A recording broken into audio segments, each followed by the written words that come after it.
साम्राज्य, सामान्यांचा असामान्य आवाज। एका अभूतपूर्व प्रकरणात सर्वोच्च न्यायालयाने हरियाणातील एका ग्रामपंचायत निवडणुकीचा निकाल रद्द केला।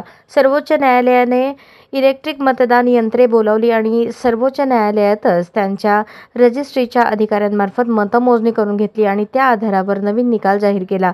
3 न्यायमूर्तींच्या खंडपीठाने 2022 मध्ये झालेल्या हरियाणातील पानिपत जिल्ह्यातील बुआना लखू या ग्रामपंचायतीच्या निवडणुकीचा निकाल बाजूला ठेवला आणि याचिकाकर्त्याला निवडून सरपंच म्हणून घोषित केले।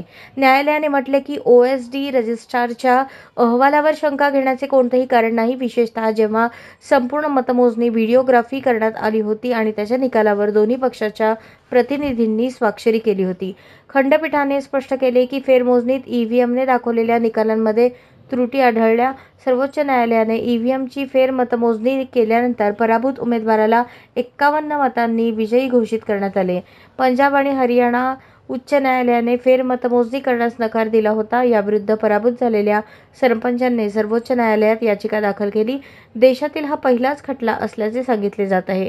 सर्वोच्च न्यायालयाने 2 महिन्यात देखरेखीखाली EVM उघडले आणि आदेश दिला। सर्वोच्च न्यायालयाने 2 दिवसात शपथ घेण्याच्या आदेशावरून गुरुवारी इसराना BDO कार्यालयात विजयी उमेदवाराला सरपंच म्हणून घोषित केले।